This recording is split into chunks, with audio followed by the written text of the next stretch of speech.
A Georgia summer afternoon, a broken-down Mustang, and a stranger in dusty boots who didn't hesitate to help. The sun dropped heavy over the two-lane road just outside Elm Ridge, casting long shadows from leaning pines and baking the pavement until it shimmered like glass. Evelyn Prescott sat behind the wheel of her late father's 1968 Mustang, glaring at the unmoving temperature gauge and the rising tendrils of steam curling from the hood. She exhaled sharply, her hand tapping the worn leather steering wheel, then stepped out in crisp beige trousers and cream blouse, now clinging slightly with sweat. The silence around her was only broken by the rhythmic rasp of cicadas and the occasional creak of the old gas station sign behind her, faded letters barely holding onto the name Wiley's Phillip. There was no cell signal. Of course. Evelyn tucked her phone back into her leather handbag with a frustrated motion. Somewhere deep in her memory, her father's voice echoed from years ago. Every machine carries a memory, just like people. She hadn't thought of that phrase in years. And yet, here she was, stranded beside the very machine that once roared down back roads with him behind the wheel, laughing with the windows down. Across the road, a weathered wooden bench sagged under the weight of two older men in trucker hats, sipping sweet tea from mason jars and watching the day fold in on itself. They nodded politely as she glanced toward them, but made no move. No one did. Then came the crunch of tires on gravel. An old Chevy pickup, the color somewhere between rust and intent, slowed to a crawl before stopping beside her Mustang. The driver's door opened with a metallic groan, and a man stepped out, tall and lean, boots powdered with dust, shirt sleeves rolled past his elbows. He had the kind of face that looked like it had weathered heat, loss, and time without complaint. "You having trouble, ma'am?" he asked, already walking toward the front of the Mustang. Evelyn straightened, brushing her hair off her damp forehead. "Overheated. No signal. I'll wait for someone from town." The man gave a soft hum and set down a battered thermos on the edge of the car's front fender. He didn't speak again, just flipped the hood latch with ease and propped it open. Steam hissed like an exhale from the engine block. He leaned in, eyes sharp beneath a line of sweat-darkened curls. "I'm fine," Evelyn added, stepping closer with guarded posture. "I don't need—" "Cracked hose," he murmured, pointing to a split in the rubber line near the radiator. "Overheated your system. Probably dumped coolant somewhere back up the road." He stepped back and gave her a look, not condescending, not amused, just even. "I'm Caleb Tucker. Got a garage just past town." Evelyn hesitated, then nodded. "Evelyn Prescott."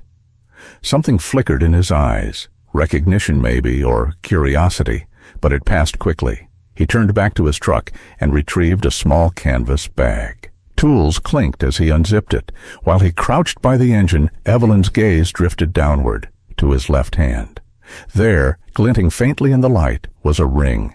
Not a wedding band, not something ordinary.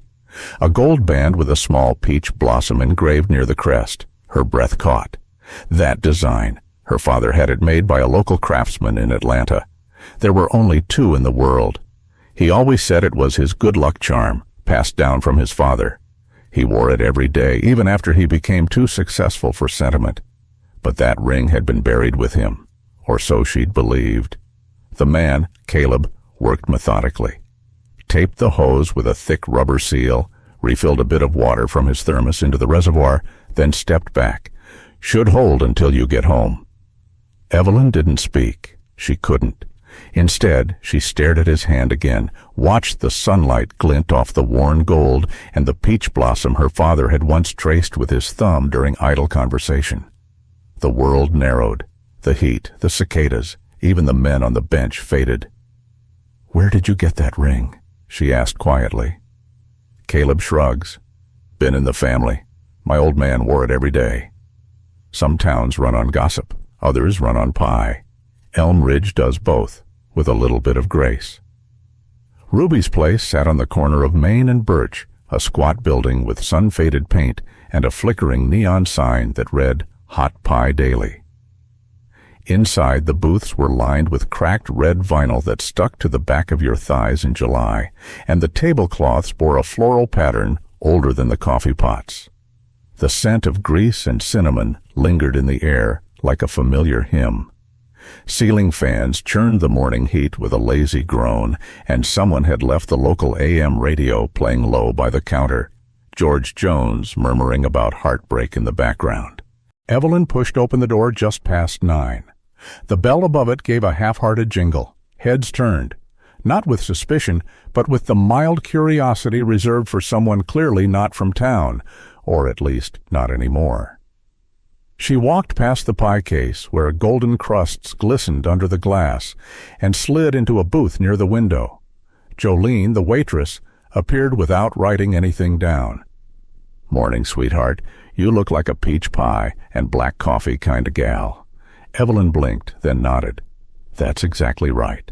Jolene winked and vanished into the kitchen, her ponytail swinging like it had a rhythm of its own. The pie came first, set down with a heavy ceramic mug of steaming black coffee. Evelyn stared at the slice for a long moment. She hadn't touched peach pie since the summer she was 10, the last summer she and her father came here together. He had just won some kind of local recognition, something about his donation to the town library, and insisted they celebrate with 2 slices of Ruby's famous pie. He said it tasted like home. Evelyn took a small bite. The flavor flooded her memory like a breach in a dam. Warm, tangy, the crust just shy of too sweet. She let it linger. Across the diner, the door opened again. The bell jangled, stronger this time. Caleb walked in, head ducked slightly like he'd hoped to go unnoticed. He didn't. Jolene called, "Your usual sugar?" And he just nodded, heading for a stool at the counter. Evelyn debated with herself for half a minute, then stood, plate in hand, and crossed over. "You mind if I join you?" she asked. Caleb glanced up. "It's a free country." She sat beside him, placed her pie on the counter, and tried to look casual. "Good call on the radiator. Got me home without issue." Caleb gave a small shrug. "Glad to hear it." A silence stretched between them, filled only by the scrape of forks and the buzz of a fly circling the pastry case. "I've been meaning to ask," Evelyn said lightly. "That ring of yours? It looks just like one my father used to wear. Peach blossom design. Kind of rare." Caleb paused with his biscuit midair. "Was my dad's. Roy Tucker. He wore it most of his life. Gave it to me before he passed." Evelyn nodded slowly. "My father was Royce Prescott." Caleb's gaze flicked toward her again, this time sharper. "Yeah, I figured." A quiet chuckle interrupted them. "Well, I'll be," came a voice from behind. Mrs. Ethel settled herself on the next stool over, a floral sun hat planted firmly on her head despite being indoors. "Your daddy was Royce Prescott, wasn't he, honey? Those 2 men saved each other's lives." Evelyn turned, startled. "Excuse me." Mrs. Ethel took a deliberate sip of hot tea, even in the rising heat. "Summer of '84, she said, as if that explained it. "I remember it clear as day. Roy and Royce. Those boys were thick as thieves one minute, nearly knocked each other out the next. But in the end, well, some bonds run deeper than blood." Jolene slid Caleb's plate in front of him. Grits, bacon, over-easy eggs, and 1 biscuit, no jelly. Caleb didn't say a word, just broke the biscuit in half and set 1 piece on a napkin beneath the stool, where Otis waited quietly, tail thumping once against the floor. Evelyn couldn't take her eyes off Mrs. Ethel. "What do you mean, they saved each other?" Mrs. Ethel leaned back, eyes glinting. "That's a story with more curves than Highway 129, sweetheart. But I do recall one thing." She leaned forward again, resting both hands on her cane. "That ring? Royce gave it to Roy. Said it was for a promise kept, a debt of honor." Evelyn's fork stopped midair. "What kind of debt?" she whispered. Mrs. Ethel just smiled. "That's a story best told with fresh pie and patience." Some stories hide in safe deposit boxes. Others are stuffed into an old metal toolbox beneath a pile of spark plugs. The garage door was wide open, letting in the thick midday light of a Georgia Saturday. Dust motes danced in the beams that slanted through high, grimy windows. A rust-stained fan oscillated in slow arcs from the corner, barely disturbing the heat. The faint crackle of a gospel hymn whispered through an old AM radio perched on a shelf, the kind of shelf built by hand, cluttered with coffee cans full of screws and sockets, and grease-streaked rags folded without much care. Caleb stood hunched over a workbench, methodically dismantling the rusted carburetor of an engine that hadn't run since Carter was president. His shirt clung to his back, and his arms were streaked with oil up to the elbows. Otis let out a bark from his favorite spot near the back, having spotted a squirrel just outside the door, then promptly lay back down, sighing as if satisfied with the alert.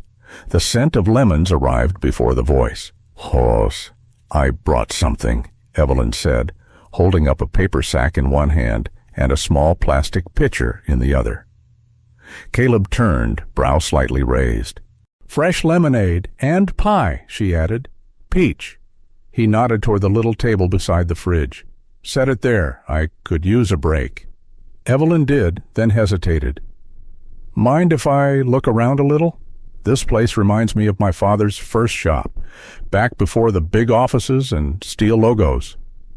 Caleb didn't answer right away, just wiped his hands on a rag and gestured toward the back wall.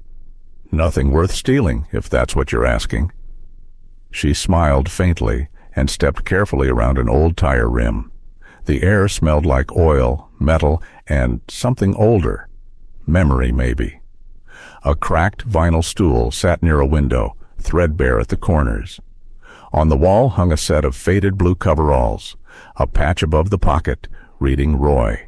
Evelyn paused by a low shelf where a small, dented metal toolbox sat half-buried under wires and bolts. It had once been red, but time had dulled it to the color of dried clay. A strip of masking tape still clung to the front, written in faded black ink. "Roy, may I?" she asked softly. Caleb gave a slow nod. She lifted the lid. Inside was a faded photograph, curled slightly at the edges. Two young men, arms slung over each other's shoulders, stood in front of a car, the same Mustang now sitting in her garage. One of them was unmistakably Royce Prescott, thinner, grinning, sunburned, and proud. The other had Caleb's eyes and wore a ring that caught the sunlight even in the black and white print. Beneath the photo lay a thick envelope, yellowed at the corners, unopened. On the front, in sharp, deliberate handwriting, to Royce Prescott. Her hand trembled as she opened it. Caleb didn't move, but his gaze never left her face. The letter was dated August 12th, 1984. "Royce, if you're reading this, then I guess you came looking. Or maybe you stayed. Either way, there are things you deserve to hear. I've kept my mouth shut for a long time, and you never asked for thanks. Not then, not ever. But you took the fall for me that summer. You lied to the sheriff, let everyone think that car part failure was your mistake. I would have lost the contract, the loan, everything. You said one thing to me that day: some men fix cars, some fix reputations. Today I'll do both. I never forgot that. You wore the blame, I wore the title. I don't know if I deserved either." The silence afterward filled every corner of the garage. Evelyn folded the letter carefully, laying it beside the photo. Her voice was hushed. "He never told me, not once." Caleb picked up the photograph, turned it slightly toward the light, then set it back down with the care of someone placing a memory where it belonged. Otis had moved from his spot and now lay curled beside an old recliner, tucked into the corner, one Evelyn hadn't noticed before. A faded flannel shirt hung over the back. There was a small indentation in the cushion, as if someone had just stood up a moment ago. She looked down at the dog, who rested his chin gently near one worn work boot, and she understood. Her phone buzzed. A message lit the screen. "Nina Garcia. Need to talk. Found something unusual in the will." She locked the phone without replying. Caleb looked away, then said quietly, "You came here for your father's legacy. Turns out part of it never left town." The weight of some legacies isn't measured in money or land, but in the silence between two people and the truth they carry. The morning sun filtered through the thin lace curtains of Mrs. Ethel's porch, casting delicate patterns on the faded planks beneath Evelyn's sandals. A pitcher of lemonade sweated on the wicker table between them, untouched. Evelyn sat with the letter in her lap, its folds now soft from being opened and closed too many times. She had read it 3 times. She would probably read it again, but it was the last line. "I don't know if I deserved either," that kept echoing inside her chest like a hymn she couldn't forget. Mrs. Ethel rocked gently beside her, knitting something with sky-blue yarn. She wasn't in a hurry. Evelyn had learned by now that the old woman let words arrive when they were ready. "Tell me about 1984, Evelyn said finally, voice low. The needles paused. "That was the summer everything got too hot," Mrs. Ethel replied. "Not just the weather, though Lord knows it tried. No, it was Roy and Royce. Best of friends until the county job went south. There was an accident. Nobody died, thank heavens, but there was damage. Equipment, contracts, reputations." Evelyn looked down at the letter again. "Your daddy had ambition," Ethel continued, softer now. "He was moving up fast, making big promises to important men. Roy was steadier, slower. He knew his way around a carburetor better than a handshake. When the sheriff came asking, Roy said it was his fault, claimed it was his call that led to the failure." "But it wasn't," Evelyn murmured. "No, and folks like me, we knew better, but Roy never said a word otherwise." She reached over and patted Evelyn's hand. Some debts are paid in silence. Inside the house, a wall clock chimed 10. Evelyn looked out toward the street. Already the town square was coming alive in preparation for the 4th. Red, white, and blue bunting fluttered from porches. Kids ran barefoot with streamers, and someone dragged folding chairs to the corner near the bandstand. A banner hung across the gazebo.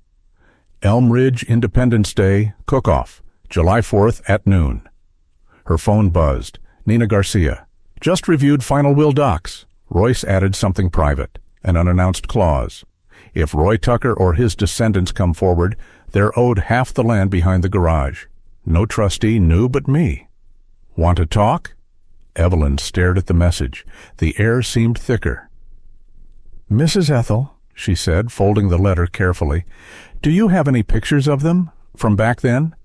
The old woman smiled like she'd been waiting for the question. "Come with me."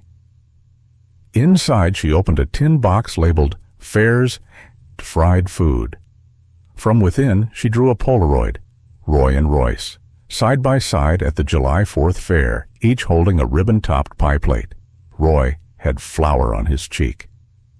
Royce was laughing. "They both tied for best peach cobbler," Mrs. Ethel chuckled. "Neither of them had ever baked a pie in their life. Swore they'd bought 'em off Miss Hallie and bribed the judges with charm." Back at Caleb's garage, the air was warm and still, thick with the smell of motor oil and sun on old wood. Evelyn stepped through the open bay and found Caleb at the back, checking brake lines on an old Buick. He didn't look up. Afternoon.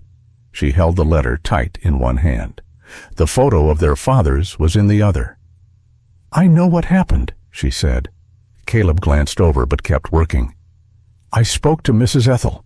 I spoke to Nina. My father left something behind. Not just the garage, not just this car." She stepped forward. "He left a debt, and he tried to pay it the only way he knew how, quietly, in legalese."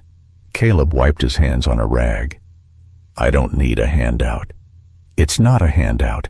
It's yours." He stared at the floor for a long time. "You read the letter?" she asked. "Yeah." "And?" He shook his head. "I don't want anything that comes from guilt." She took a deep breath, then stepped past the workbench, past the row of hung tools, and laid the letter gently beside the photo. Otis, who'd followed her in, curled up at her feet and rested his chin near the photo as if listening. "It doesn't come from guilt," she said softly. "It comes from love." Forgiveness doesn't always come with fireworks, but tonight Elm Ridge had both. The sky above the town square shimmered in bursts of red, then gold, then silver, Children squealed and pointed, their sticky hands clutching glow sticks and half-melted popsicles. Folding chairs lined the grassy edge of Main Street, filled with familiar faces, swaying paper fans, and humming along to an off-key rendition of God Bless America from the high school choir. The scent of charcoal, fried dough, and sun-warmed pavement clung to the air like a worn quilt. Evelyn stood just beyond the gazebo, denim jacket around her shoulders, her father's, sleeves too long, collar frayed in one corner. She hadn't worn it in years. Tonight it felt right. Somewhere nearby, Mrs. Ethel was accepting yet another blue ribbon for her peach cobbler, holding the plate aloft like a trophy from a lifetime ago. "Closest to heaven you'll get on earth," the judge had announced, and nobody disagreed. Evelyn's fingers curled around the envelope tucked into her jacket pocket. Inside, a single-page deed, signed and notarized yesterday, transferring ownership of the land behind the garage to Caleb Tucker. No conditions, no strings. She hadn't told him yet. The fireworks cracked again, louder this time. She flinched. Not from fear, just the echo. As a child, she'd hated fireworks. Her father adored them. "They don't last," he'd say, "but they matter." Watching the sky split above this town, a town he'd left, a town she'd nearly forgotten, she understood what he meant. Across the square, she spotted Nina, arms crossed, phone holstered for once. The lawyer offered a smile and a short wave, then melted back into the crowd. Evelyn took that as a cue. Caleb's backyard was quieter, tucked just off the main road, lit by strands of old Christmas lights strung between porch posts. He stood near a rusted grill, flipping burgers with a metal spatula, sleeves rolled up, an apron that read, "Kiss the Mechanic," tied loose at his waist. A few neighbors chatted nearby, holding paper plates and plastic cups. Otis lay beneath a card table, tail thumping now and then when someone dropped a bite. Evelyn approached slowly, the deed warm from her hand. Caleb looked up. "You get your fill of small-town fireworks?" "More than," she said. "Your grill smells better than the fair food." He nodded, offered her a burger with a bun still steaming. She accepted, balanced it on a napkin. They sat on the back steps, side by side, chewing in companionable silence. Fireworks still popped in the distance, dimmer now. Evelyn pulled the envelope from her pocket and placed it gently between them. Caleb glanced at it, but didn't touch it. "What's that?" "It's yours," she said. "The land, behind the garage. My father left it to you. Well, to your family. I just made it official." He didn't speak. The crickets filled the gap. "You were right," she added. "I did come back for his legacy. But that legacy, it isn't something he built. It's something he owed. I'm just here to finish the repair." Caleb looked at her then, really looked. "My father wouldn't have asked for it." "I know," she said. "That's what makes it feel right." He picked up the envelope, turned it over once, then tucked it into his shirt pocket like a mechanic folds away a tool after a job well done. "Maybe," he said, voice quiet. "We both fixed something bigger than that car." Otis barked once. Caleb chuckled and said, "He agrees." Evelyn grins. "Then it's settled. I'm staying a while longer." Some endings don't close the story. They begin a new chapter, one bolt, one bloom, one second chance at a time. By late August, the sun in Elm Ridge had softened, trading its July ferocity for something more forgiving. Cicadas still hummed in the trees, but the air carried the first whisper of fall, like a quiet agreement between seasons. At the back of the newly painted garage, a garden bloomed in rows. Tomatoes the size of fists ripened behind chicken wire, and marigolds lined the edge of the beds like tiny suns. Evelyn crouched near the roots, hose in hand, damp earth soaking through the knees of her jeans. Weeks ago, she had stood in this very spot and told Caleb, "Nothing grows around here anymore." Now she watered each plant carefully, her fingers brushing the stems like a quiet apology to the soil. Inside the garage, Caleb stood in front of 4 teenagers, each holding a socket wrench like it was a key to a new language. He demonstrated how to check the tension on a drive belt, then let them try, his tone patient and calm. Two of the boys mimicked his gestures. A girl with thick glasses made notes in a spiral notebook. "Fixing things," he said, wiping his hands on a rag, "ain't always about the wrench. It's about showing up." The garage roof was new, a clean stretch of corrugated steel that glinted in the morning light. The exterior had been painted soft gray, with white trim and wide bay doors that now swung open every Saturday. Above them hung a freshly carved wooden sign, unveiled just that morning. Tucker and Prescott, Repair and Youth Garage. Evelyn had stood beside Caleb as it went up. The town clapped. Otis's name had even been written in chalk near the bottom, next to a tiny paw print someone drew without asking. On the far side of the lot, a simple stone marker sat beneath a daisy plant, just beside the bench where Otis used to nap. The townspeople had placed it there after he passed, quiet and dignified, the way he always lived. At a folding table set beneath a maple tree, Evelyn held a small workshop for high school girls interested in law and community service. She passed around copies of her father's old letters, the ones he'd never sent, the ones she'd found after he died, and asked each girl to write a letter to someone who shaped their life, even if that person never read it. Across the yard, two elderly men from Ruby's Diner sat in their lawn chairs with coffee mugs and clipboards, offering commentary to no one in particular. "That boy used the wrong socket," one muttered. "Still better than I was at 16, the other replied. By late afternoon, the smell of roasted chicken, cornbread, and sweet corn filled the air. A long table groaned beneath casserole dishes and mason jars filled with jam. Someone brought biscuits, still warm, wrapped in a checkered towel. It was the kind of potluck that didn't need planning, just people showing up with what they had. As the sun dipped toward the horizon, Evelyn slipped into the garage with a small velvet box in her hand.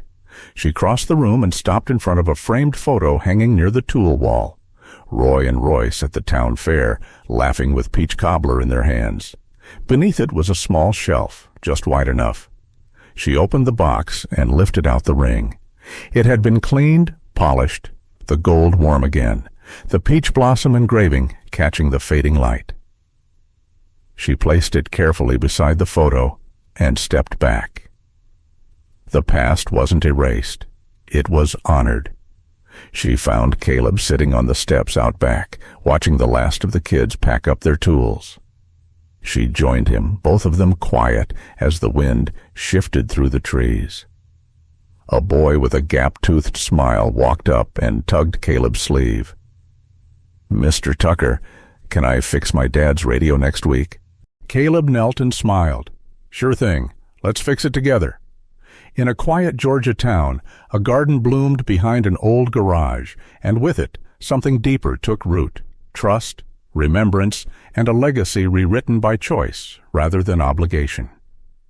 What began as a broken engine became a bridge between two families, stitched together by silence, sacrifice, and the simple power of showing up. Kindness, when given freely and without judgment, has a way of returning to us, not always in the way we expect, but often just when we need it most.